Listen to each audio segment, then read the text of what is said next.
How are you? I Poonam Khetam welcome you all in our commerce video series. हम कर रहे हैं class 11th की accountancy.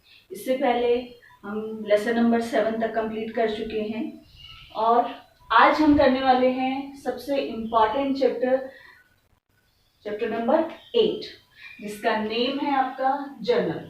आप लोगों ने बहुत बार नाम सुना होगा, जब अकाउंट्स के बारे में पढ़ते हैं तो हम सबसे पहले नाम सुनते हैं जर्नल का।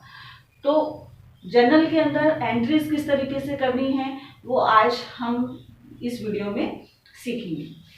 Very important chapter. देखिए, पहले मीनिंग देखते हैं, स्टेप बाय स्टेप चलेंगे हम लोग। Journal is a book of primary entry और you can say that is book of original entry, ठीक है, in which transactions are first recorded in a chronological order.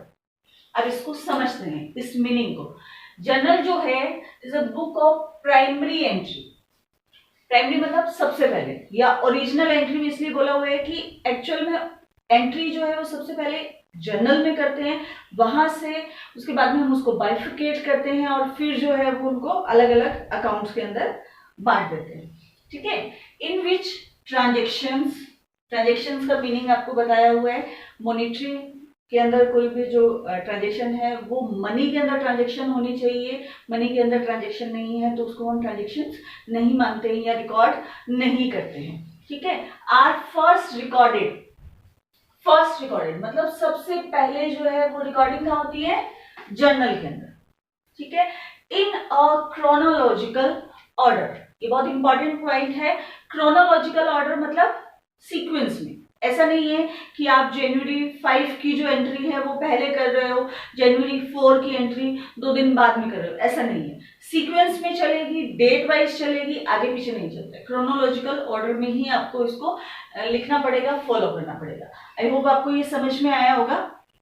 यानी सबसे पहले जो एंट्री करते हैं हम, कोई भी ट्रांजेक्शन हुई, उस ट्रांजेक्शन से कौन से 2-3 अकाउंट्स जो है वो इफेक्ट हो रहे हैं, उन को एंट्री कर देना एक बुक के अंदर, उसको हम बोलते हैं जर्नल एंट्री। और जिस बुक के अंदर वो एंट्री की जाती है उसको बोलते हैं जर्नल, ठीक है। इसको हम सब्सिडरी बुक भी बोलते हैं, ओके। अब है आपका फॉर्मेट। जर्नल का फॉर्मेट क्या है? देखिए, जर्नल के अंदर ये 5 कॉलम होते हैं। इसको देखिए आप, ऊपर वाला जो कॉलम है ना, ये number 1 column, number 2, number 3, number 4, number 5। सबसे पहले डेट का कॉलम होता है। जैसे मैंने बोला, क्रोनोलॉजिकल ऑर्डर के अंदर लिखना आपको जरूरी है, तो यहाँ पे आप ईयर और डेट मेंशन करते हैं, ओके। पर्टिकुलर के अंदर ट्रांजेक्शन जो हुई है उसके अंदर कौन से अकाउंट इफेक्ट हो रहे हैं, उसमें किसको डेबिट करना है, किसको क्रेडिट करना है, वो सारा हम यहाँ पे नोट करते हैं। इसके साथ ही हम नरेशन जरूर नोट करते हैं। नरेशन का मतलब उसके बारे में, जो ट्रांजेक्शन हुई है उसके बारे में नरेट करना, जिससे हमें थोड़ा हिंट मिल सके कि ये ट्रांजेक्शन जो है वो किस चीज से रिलेटेड है। ऑल्दो ये सारे अकाउंट्स जिनको आप क्रेडिट डेबिट करते हैं उसके अंदर वो मेंशन होता है, पर फिर भी थोड़ी सी चीजें जो है वो उसके अंदर नरेशन के अंदर भी हम नरेट करते हैं ताकि चीजें बिल्कुल क्लियर हो जाए, ठीक है। थर्ड कॉलम जो है वो होता है आपका LF जो दिख रहा है, that is ledger folio. Ledger folio का मतलब जब यहां से चीजों को हम क्लासिफाई करते हैं। जब फर्स्ट चैप्टर पढ़ा था उसमें आपको स्टेप बताए थे ना, प्रोसेस बताया था, उसमें था एक मेजरिंग, रिकॉर्डिंग, क्लासिफाइंग। तो ये जो जर्नल है वो रिकॉर्डिंग है। कौन सा स्टेप है? रिकॉर्डिंग का स्टेप है। अब यहाँ के बाद में हम क्या करते हैं? क्लासिफाई करते हैं। तो ये जो कॉलम है, ये जब हम क्लासिफाई करते हैं तो वहां पे किस पेज पे हम उसको क्लासिफाई कर रहे हैं, वहां पे उसका नंबर आता है। तो ये अभी आपके काम नहीं आएगा। जब आप सब्सिडरी बुक्स और बाकी बुक्स लेजर बनाना सीख जाएंगे तब आपको ये पता चलेगा कि यहाँ पे क्या नंबर नोट होता है। बस इसको आप एक बार लिख के रखिए अभी के लिए, ठीक है। फिर है यहाँ पे DR अमाउंट। DR मतलब डेबिट अमाउंट, यानी जो अकाउंट डेबिट हो रहा है उसकी अमाउंट हम यहाँ लिखेंगे। ये है CR अमाउंट, यानी जो अकाउंट क्रेडिट हो रहा है उसकी अमाउंट हम यहाँ लिखेंगे। तो ये फॉर्मेट है ऑल अबाउट जर्नल। एक परफॉर्मा है, उसको आप देख लीजिए, लेकिन जब आप इसको क्वेश्चन के अंदर करेंगे तब आपको सारी चीजें समझ में आ जाएगी। क्वेश्चन हम करें उससे पहले आपको रूल्स पता होने चाहिए डेबिट और क्रेडिट के, जो कि हम चैप्टर नंबर 6 के अंदर कर चुके हैं। रूल्स ऑफ डेबिट और क्रेडिट के जो मैंने लेसन दिया था, वीडियो बनाया था, अगर आपने वो वीडियो नहीं देखा है तो वो जरूर उस वीडियो को देखें। उसके अंदर मैंने बहुत डिटेल में ये चैप्टर आपको समझाया है। तो किस अकाउंट को डेबिट करना है, कौन सा अकाउंट क्रेडिट होगा, ऑल्दो मैंने उस लेक्चर में बहुत डिटेल में आपको समझाया, पर फिर भी एक बार वापस उसको रिपीट करते हैं ताकि वो चीज हमें रिकॉल हो जाए, हमें समझ में आए, और जब हम क्वेश्चन करेंगे तो इन चीजों को लेकर ही हम करेंगे। देखिए, कौन सा अकाउंट डेबिट होगा, कौन सा क्रेडिट होगा, उसके लिए आपको दो अप्रोच बताई गई है, ट्रेडिशनल अप्रोच और मॉडर्न अप्रोच। ट्रेडिशनल अप्रोच मतलब जब पुराने टाइम में, यानी इवन हम लोग भी जो है वो ट्रेडिशनल अप्रोच से ही सारी अकाउंटिंग करना सीखे थे। जैसे जैसे टाइम के साथ हम मूव होते हैं तो कुछ चीजें उसको हम इजी कर देते हैं। तो अभी जो आजकल की जो मॉडर्न अप्रोच है वो इसको फॉलो कर रहे हैं, लेकिन आप जो भी आपके माइंड में ज्यादा इजी सेट बैठता है उसको गो थ्रू कर सकते हैं, आप उसको फॉलो कर सकते हैं। कोई आपको ये मना नहीं कर रहा है कि आप कौन सी अप्रोच को फॉलो कर रहे हैं, आप किसी भी अप्रोच को फॉलो कीजिए, रिजल्ट एक ही आने वाला है। जो ट्रेडिशनल अप्रोच को के अंदर डेबिट होना है वो मॉडर्न अप्रोच के अंदर भी डेबिट ही होगा। ऐसा नहीं है कि यहाँ पे डेबिट हो रहा है और यहाँ पे क्रेडिट हो जाएगा, ऐसा नहीं। ठीक है, चलिए, तो डेबिट और क्रेडिट के रूल्स हम समझेंगे। इसके पहले आपको ये चीज ध्यान होनी चाहिए कि जब भी हम अकाउंटिंग करते हैं तो वो हम ड्यूल एस्पेक्ट पर बेस करते हैं, यानी कोई भी ट्रांजैक्शन होती है उससे कम से कम 2 अकाउंट्स जो है वो इफेक्ट होते हैं, इस बेस पे हम लोग अकाउंटिंग करते हैं। चलिए, ट्रेडिशनल अप्रोच के अकॉर्डिंग देखते हैं। इसमें आपको टाइप्स ऑफ अकाउंट दिया हुआ है, personal account, real account, nominal account. 3 parts में इसको डिवाइड किया हुआ है। पर्सनल के अंदर भी बहुत सारा बाइफिकेट उसको कर सकते हैं, लेकिन अभी आप इसको इतना ही समझे। पर्सनल अकाउंट यानी जिसके अंदर कोई पर्सन है, कोई पर्टिकुलर पर्सन का अगर नेम है तो वो पर्सनल अकाउंट है, लाइक राम, श्याम, मोहन, जो भी नाम है, सीता, गीता, वो पर्सनल अकाउंट है। उसके अलावा जो आर्टिफिशियल जो पर्सनल होते हैं, यानी कोई फर्म है, कोई कंपनी है, क्योंकि वो भी अपने आप में क्या है, एक सेपरेट एंटिटी है, उनको हम एज अ पर्सन डील करते हैं, तो वो भी किस में आएंगे, पर्सनल अकाउंट में आएंगे। रियल अकाउंट में हम किसको लेते हैं, रियल अकाउंट यानी जो चीजें होती है, जो वस्तुएं होती है, उसकी अगर कोई डीलिंग हो रही है या जिसको आप देख सकते हो, छू सकते हो, इन सारी चीजों के अंदर जो चीजें होती है वो रियल अकाउंट के अंदर आती है। ठीक है, लाइक कोई मशीनरी है आपकी, कोई भी एसेट है, कोई एलमीरा है, कोई टाइपराइटर है, कंप्यूटर है, ये सारी चीजें रियल अकाउंट के अंदर आती है। ठीक है, नॉमिनल अकाउंट यानी जितने भी एक्सपेंसेस हैं या इनकम है हमारी, कोई पैसा जा रहा है, कोई पैसा आ रहा है, ऐसे ही कोई लॉस है या कोई प्रॉफिट है, वो किसमें आते हैं, नॉमिनल अकाउंट। अब ट्रेडिशनल अप्रोच क्या कहती है कि अगर कोई पर्सनल अकाउंट है, आपको पहचान तो करनी पड़ेगी कि कौन सा इनमें से कौन सा पर्सनल अकाउंट है, कौन सा रियल अकाउंट है, कौन सा नॉमिनल अकाउंट है।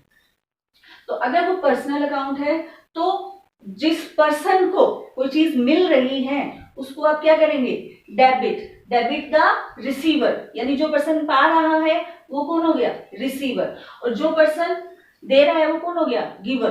तो गिवर को आप क्या करेंगे, क्रेडिट, और रिसीवर को क्या करेंगे, debit. Okay, real account, real account का है what comes in debit that, यानी जो भी आपके बिजनेस के अंदर आ रहा है उसको क्या करेंगे, डेबिट करेंगे। लाइक अगर कैश आ रहा है तो क्या, अगर कैश आ रहा है तो कैश अकाउंट डेबिट, मशीनरी जा रही है तो आप उसको क्या करेंगे, टू मशीनरी, यानी मशीनरी को आप क्रेडिट करेंगे। तो जो जा रहा है उसको क्रेडिट करेंगे, जो चीज आ रही है उसको आप डेबिट करेंगे। नॉमिनल अकाउंट के अकॉर्डिंग कि सभी एक्सपेंसेस या कोई अगर लॉस है उसको आप डेबिट करेंगे, और जो इनकम्स या गेन्स है उसको आप क्या करेंगे, क्रेडिट करेंगे। ठीक है, अब देखते हैं मॉडर्न अप्रोच के अकॉर्डिंग। इसको 5 पार्ट्स में डिवाइड किया गया है, assets, liabilities, capital, revenue and expenses. आपको जो बैलेंस शीट का मैं परफॉर्मा बता रही थी, ये आपकी बैलेंस शीट है, यहाँ पे आपकी एसेट्स होती हैं, यहाँ पे आपकी लायबिलिटीज होती है। ठीक है, तो एसेट्स का जो बैलेंस होता है एक्चुअल में ये डीआर बैलेंस, यानी डेबिट बैलेंस, और लायबिलिटीज जो है वो क्रेडिट होती है। ठीक है, अब इस चीज से समझिए, एसेट अगर इंक्रीज हो रही है, डेबिट है, डेबिट के अंदर और इंक्रीज हो रहा है यानी प्लस हो रहा है, तो क्या हुआ, डेबिट बढ़ गया ना। तो अगर एसेट, कोई भी एसेट आपकी इंक्रीज हो रही है तो उसको क्या करेंगे, डेबिट, और वाइस वर्सा अगर डिक्रीज हो रही है तो आप क्या करेंगे, उसको क्रेडिट करेंगे। लायबिलिटीज जस्ट अपोजिट, यानी लायबिलिटीज क्रेडिट बैलेंस होता है, अगर तो आपकी लायबिलिटीज इंक्रीज हो रही है तो इसका मतलब क्रेडिट हो रही है, क्रेडिट बैलेंस बढ़ रहा है उसका, तो आप प्लस करेंगे। अगर वो कम हो रही है तो डेबिट हो जाएगा, डिक्रीज हो जाएगी। कैपिटल, कैपिटल कहाँ लिखते हैं हम, लायबिलिटी साइड में लिखते हैं, उसको भी देखिए सेम वही लायबिलिटीज के अकॉर्डिंग ही इसको भी डील करेंगे। क्रेडिट बैलेंस होता है इसका, अगर वो इंक्रीज हो रही है तो उसको क्रेडिट करेंगे, डिक्रीज हो रही है तो उसको डेबिट करेंगे। रिवेन्यू, रिवेन्यू यानी कोई चीज आ रही है, कोई इनकम आ रही है तो आप उसको क्रेडिट करेंगे, और अगर पैसा जा रहा है तो उसको आप डेबिट करेंगे, यानी रिवेन्यू कम हो रहा है, खर्चा कम हो रहा है आपका, तो उसको डेबिट करेंगे। ऐसे ही इसको कैपिटल से आप समझ सकते हैं। देखिए रिवेन्यू यानी इनकम जब आती है तो कैपिटल के अंदर प्लस हो जाती है, और अगर जा रही है, पैसा जा रहा है तो आपकी कैपिटल कम हो जाएगी। तो सेम जैसे कैपिटल की तरह ही हम उसको डील करेंगे।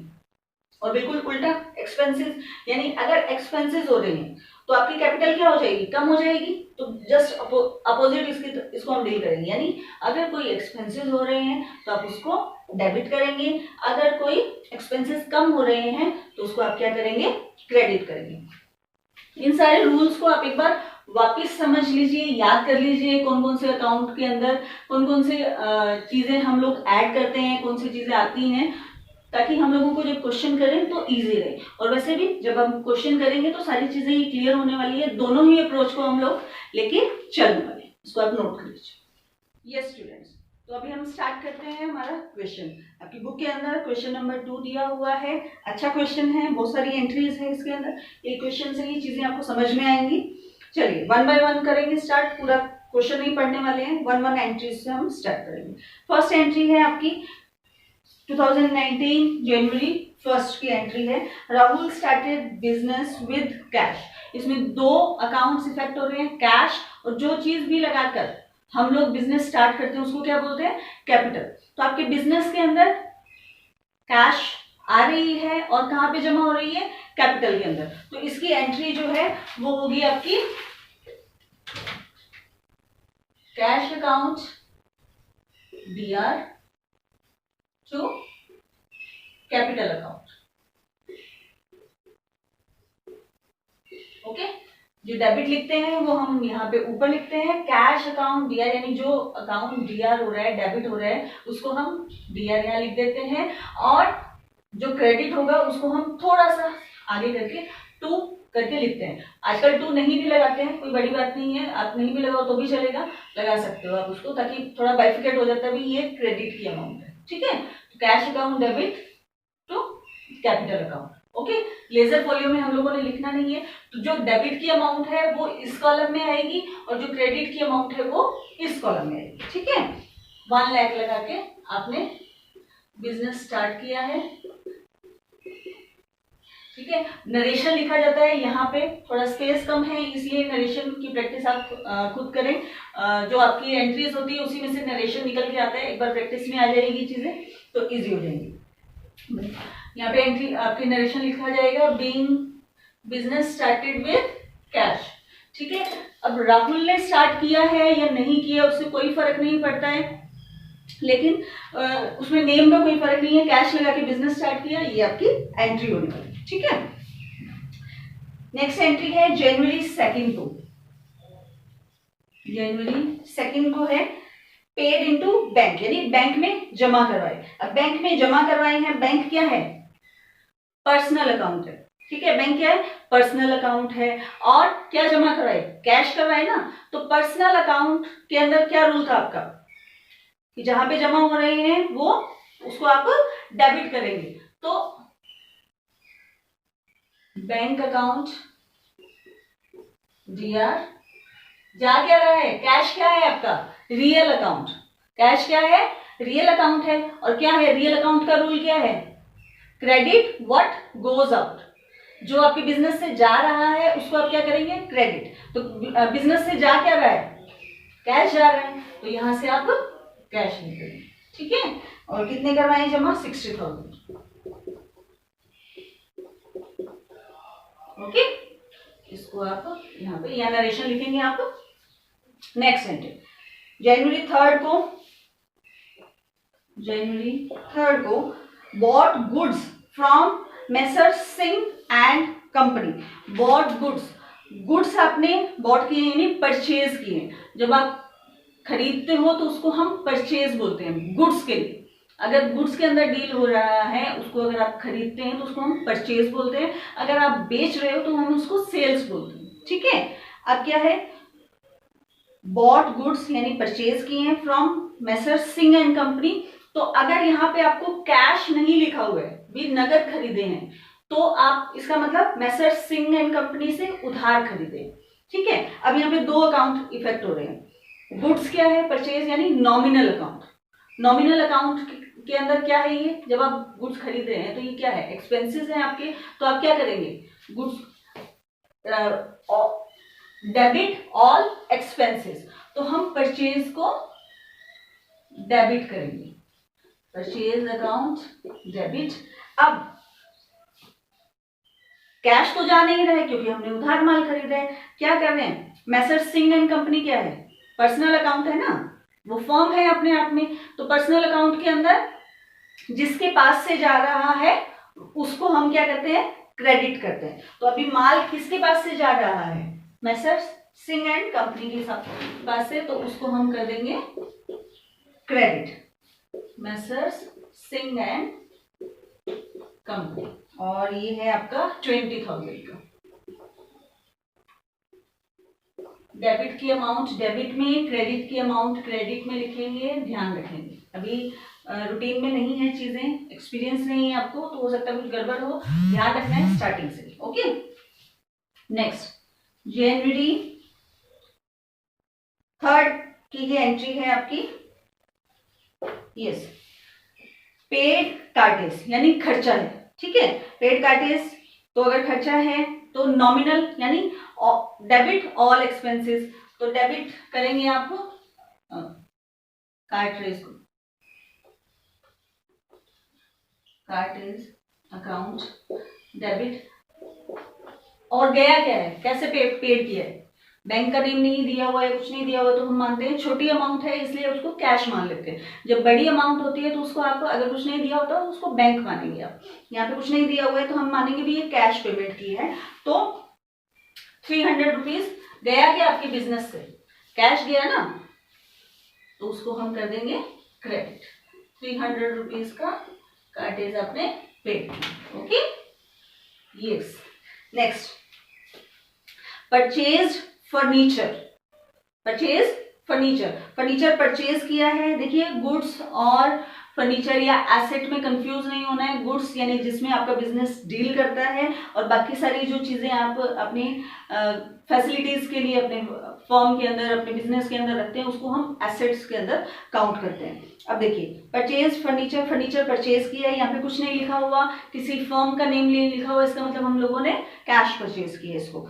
तो जनवरी 4 की ये एंट्री है, जनवरी 4। तो अब कौन से दो अकाउंट इफेक्ट हो रहे हैं, फर्नीचर और कैश। फर्नीचर और कैश दोनों ही क्या है, रियल अकाउंट है। रियल अकाउंट का क्या रूल होते हैं, जब आप डेबिट और क्रेडिट सिखाया था, रियल अकाउंट के अंदर debit what comes in, credit what goes out. तो क्या आ क्या रहा है बिजनेस के अंदर, फर्नीचर आ रहा है, तो आप डेबिट किसको करेंगे, फर्नीचर को करेंगे। फर्नीचर अकाउंट डेबिट टू, जा क्या रहा है, कैश, तो आप क्या करेंगे, कैश को डेबिट क्रेडिट कर देंगे। और ये 3000 का है, बीइंग फर्नीचर परचेज्ड, ये लिख सकते हैं इसका नरेशन आप। यस, नेक्स्ट है आपका जनवरी 4 को, यस जनवरी 4 को है एक तो परचेज कैलकुलेटर 1000 का। इसके साथ ही आप ये देखिए बिल्कुल नेक्स्ट एंट्री जो है वो है परचेज कंप्यूटर थ्रू चेक। तो इसके अंदर हम ये मानते हैं एक ही दिन दो चीजें आप लोगों ने परचेज की है, तो अगर चेक के थ्रू की है तो उसको आप एक एंट्री के अंदर भी क्लब कर सकते हैं। कैसे? देखिए कैलकुलेटर परचेज किया, क्या है? एसेट हो गई आपकी। क्या आ रहा है बिजनेस के अंदर? कैलकुलेटर आ रहा है, कैलकुलेटर अकाउंट दिया। तो इसको आप अलग अलग भी कर सकते हैं, एक बार यहां अलग अलग भी कर लीजिए। टू कैश कर लीजिए या बैंक कर लीजिए, टू कैश अकाउंट। ओके, तो यहाँ पे 1000 का आपका कैलकुलेटर आपने परचेज कर लिया। चलिए next entry, purchase computer through cheque. जनवरी 4 को ही आपने कंप्यूटर परचेज किया है चेक से, यानी पेमेंट कहां से हुई है? बैंक से हुई है। चलिए कंप्यूटर आ गया आपका, तो एसेट है तो रियल अकाउंट हो गया। एसेट के अंदर भी जो बैलेंस होता है वो डेबिट बैलेंस होता है। तो अगर एसेट बढ़ रही है तो उसको क्या करेंगे आप? डेबिट करेंगे। तो मॉडर्न अप्रोच से देखेंगे तो भी यहाँ पे कंप्यूटर डेबिट होगा। ट्रेडिशनल अप्रोच से देखेंगे तो ये रियल अकाउंट हो गया। रियल अकाउंट के अंदर what debit what comes in क्या आ रहा है? कंप्यूटर आ रहा है, तो उसको आप डेबिट कर देंगे। और बैंक से पेमेंट हो रही है, बैंक पेमेंट कर रहा है तो जिसके पास से जा रहा है पर्सनल अकाउंट। अगर ट्रेडिशनल के अकॉर्डिंग देखें तो बैंक क्या हो गया? Personal account. और मॉडर्न अप्रोच के अकॉर्डिंग देखेंगे तो बैंक क्या हो गया आपका? एसेट के अंदर आ गया ना आपका। तो वहां से क्योंकि वो कम हो रहा है वहां से तो वो क्रेडिट हो जाएगा। 13,000। Yes, okay. नेक्स्ट एंट्री देखते हैं। नेक्स्ट है आपकी सोल्ड गुड्स फॉर कैश। जनवरी 8 की एंट्री है, जनवरी 8 2019। Okay, sold goods for cash, sales की है आपने और कैश सेल्स की है। अब देखिए दो अकाउंट इफेक्ट हो रहे हैं, कौन कौन से हो रहे हैं? कैश और सेल्स। सेल्स क्या है? नॉमिनल अकाउंट है। नॉमिनल का मतलब कि नॉमिनल के अंदर डेबिट किसको करते हैं? सभी एक्सपेंसेस को और लॉसेस को। और क्रेडिट किसको करते हैं? सारे इनकम को या गेन्स को हम लोग क्रेडिट करते हैं। अब जब आप सेल्स करेंगे तो कुछ पेमेंट आने वाली है या जाने वाली है? जब आप सेल्स करेंगे अपने जो गुड्स होते हैं उसको अगर आप सेल करेंगे तो कोई पेमेंट देगा ही ना आपको। तो ये क्या हो गया? हमारी इनकम हो गई। तो इनकम को हम क्या करते हैं? क्रेडिट करते हैं। अब देखिए दूसरा क्या हो रहा है? कैश। कैश क्या है?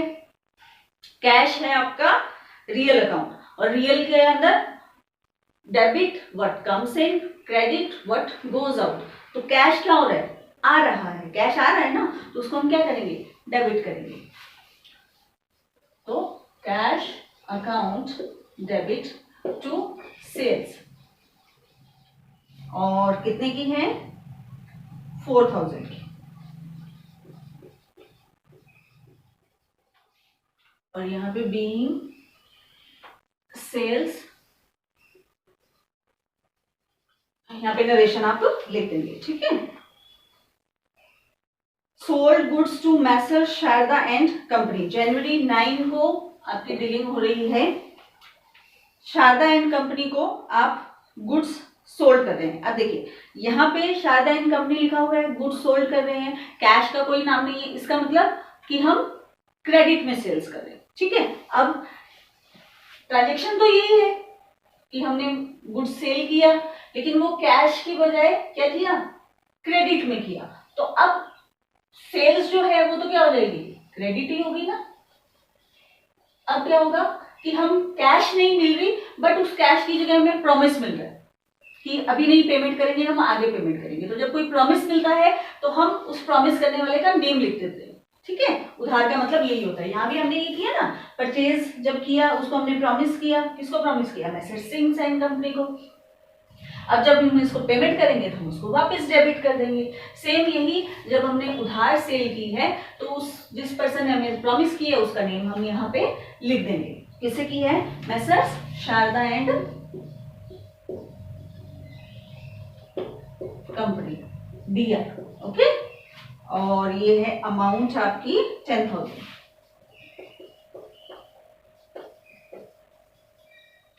यहाँ पे बीइंग क्रेडिट सेल्स।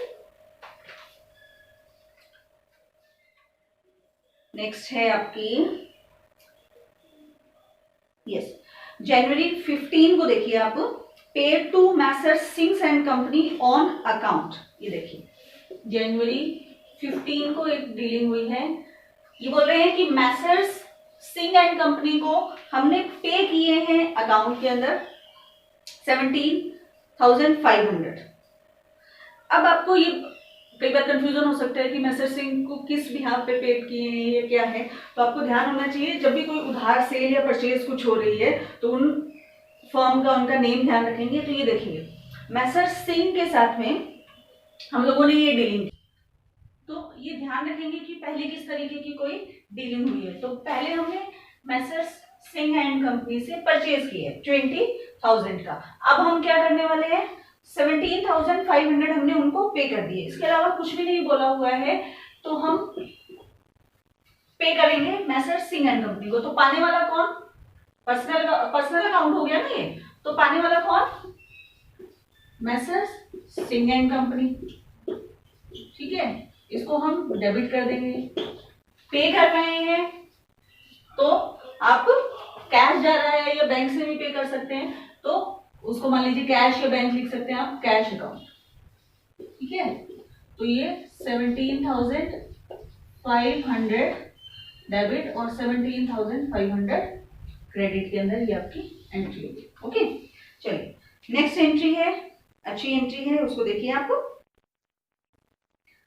जनवरी 27 को एक ट्रांजेक्शन हुई है, received cheque from Messrs Sharda and company in full settlement of amount due from them. देखिए मैसर शारदा एंड कंपनी, यहाँ पे हम लोगों ने उनसे ट्रांजेक्शन की थी, वो थी सेल्स किया था 10,000 का, और ये कह रही है कि हमने फुल सेटलमेंट में उनसे क्या ले लिया 9,750 रुपीज उनसे फुल सेटलमेंट में ले लिया। फुल सेटलमेंट का मतलब क्या होता है कि कई बार ऐसा होता है ना कि हमने उधार माल बेचा या हमने उधार माल खरीदा, फिर हम जब पेमेंट करने जाते हैं तो ऐसे बोलते हैं कि 10,000 है, 9,000 में आप प्लीज इसको कीजिए या 9,500 में कीजिए, ऐसा होता है ना। तो बिजनेस के अंदर भी ऐसा होता है, यानी जो सेल्स की थी वो तो हम लोगों ने 10,000 की थी, और जब पेमेंट की है शारदा एंड कंपनी ने वो क्या की है 9,750, यानी 250 जो है वो क्या कर दिया हमने उनको डिस्काउंट कर दिया। अब क्या करना होता है कि ये जो पर्सनल अकाउंट होते हैं उसको उतनी ही अमाउंट से जब तक आप डेबिट या क्रेडिट अपोजिट एंट्री नहीं करते हैं तब तक उनका बैलेंस बोलता रहता है, या किसी भी अकाउंट का बोलता रहता है। तो अब इसको 250 हमने डिस्काउंट कर दिया। अब इसकी एंट्री देखिए क्या होगी। डेबिट किया था हमने 10,000 से, तो पहले तो आप इसको क्रेडिट आपको उतना ही करना पड़ेगा। ठीक है, मैसर शारदा एंड कंपनी। चलिए कैश कितना मिला, डेबिट किसको करेंगे, कैश मिल रहा है ना हमें, सॉरी चेक मिल रहा है, चेक मिल रहा है, तो बैंक अकाउंट डेबिट। ठीक है, बैंक अकाउंट डेबिट 9,750, 9,750, लेने कितने थे 10,000। अब ये बैलेंस 250 क्या है डिस्काउंट, और डिस्काउंट क्या होगा नॉमिनल के अकाउंट के अंदर आता है ना, डिस्काउंट जो है वो नॉमिनल अकाउंट के अंदर आता है। ये एक्सपेंसेस है या इसको लॉस मान सकते हैं आप। ठीक है, ये लॉस है, तो लॉस जो है नॉमिनल अकाउंट के अंदर लॉस कहाँ लिखते हैं डेबिट करते हैं, तो ये जो है इसको हम डेबिट कर देंगे, डिस्काउंट अकाउंट डेबिट, और 250 जो है वो आपका डेबिट। ओके, चलिए यस एक और अच्छी एंट्री है इसके अंदर, paid rent of building by check.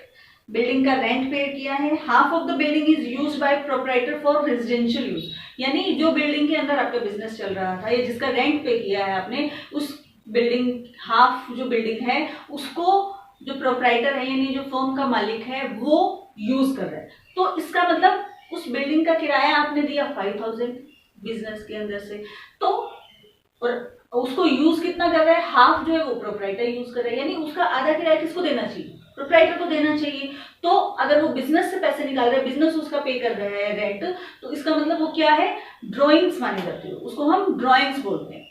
Personal use के लिए जो पैसा निकाल रहा है या कोई एसेट निकाल रहा है या कोई गुड्स निकाल रहा है, उसको हम ड्रॉइंग्स बोलते हैं। इसकी एंट्री क्या होगी, ये है आपकी जनवरी 31 की एंट्री। ओके, जनवरी 31 को रेंट पे किया। देखिए नॉमिनल अकाउंट एक्सपेंस है, रेंट अकाउंट डेबिट, कितना 5000 का हाफ करेंगे इसको 2500। एक बार ये देखिए कितना पे कितना किया है, चेक से किया है यानी टू बैंक 5000 और 2500 ये क्या होगा, ड्राइंग्स होगी। ड्राइंग्स का मतलब, ड्राइंग्स देखिए मॉडर्न अप्रोच के अंदर कहाँ पे आएगी, मॉडर्न अप्रोच के अंदर ये आपकी कैपिटल के अंदर आती है। कैसे आती है कि जब आपकी कैपिटल जो है उसका सीआर बैलेंस होता है, अगर वो कम हो रही है तो उसको हम क्या कर देंगे, डेबिट करेंगे, क्योंकि ड्राइंग्स होने से आपकी कैपिटल जो है वो डिक्रीज होती है, तो ये इसको ड्राइंग्स माना जाएगा 2500। ठीक है, ये आपकी कुछ बेसिक और अच्छी एंट्रीज जो हैं, सिलेक्टेड एंट्रीज मैंने यहाँ पे कवर की हैं, तो इनकी आप प्रैक्टिस करें। इसके जैसे फर्स्ट क्वेश्चन जो है वो भी इससे मिलता जुलता है, थर्ड क्वेश्चन भी इससे मिलता जुलता है, आप उसकी प्रैक्टिस कीजिए और जो डाउट्स हैं उनको साइड में लिख के रखिए। तो ये सारी चीजें आप करके देखिए। ये था हमारा आज का वीडियो, और इसके अंदर हम लोगों ने जनरल एंट्रीज करनी सीखी हैं, कुछ बेसिक चीजें सीखी हैं। अभी आगे बहुत सारे तरीके की एंट्रीज, बहुत सारे क्वेश्चन पड़े हैं, उनको भी हम आगे कवर करेंगे। ये वीडियो अगर आपको हेल्पफुल लगा तो इस वीडियो को लाइक और शेयर जरूर कीजिए, और हमारे चैनल को भी सब्सक्राइब कीजिए ताकि आपको आने वाले वीडियोस की नोटिफिकेशन भी मिलती